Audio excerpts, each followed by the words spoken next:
কড়া বসিয়ে দিয়েছি, এলাচ দিয়েছি, আর এখানে মশলা করে নিয়েছি, আর এখানে চিংড়ি কেটে নিয়েছি, চিংড়ি মালাইকারি করবো।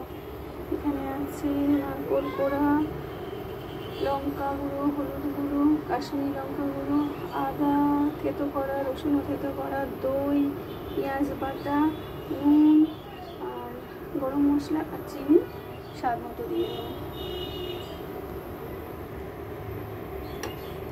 এবারে চিংড়িগুলো দিয়ে দেবো।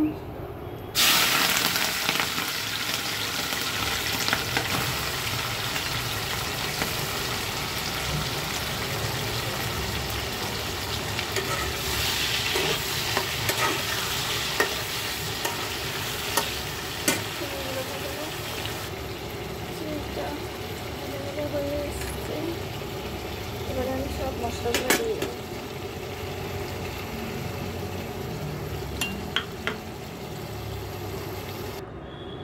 দেখো বন্ধুরা হয়ে এসছে, কমিয়ে দিয়েছিলাম একটু, বাড়িয়ে দিলাম। কালারটা দেখেছি কি সুন্দর, গন্ধটা কি দারুণ বেরোচ্ছে। এর সঙ্গে একটু টমেটো সস অ্যাড করবো।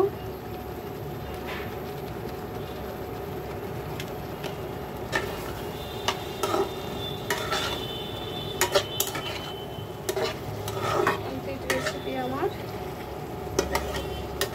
তোমরা কে কে চিংড়ি খেতে ভালোবাসো, চিংড়ির মালাইকারি আমাকে কমেন্টে জানাও।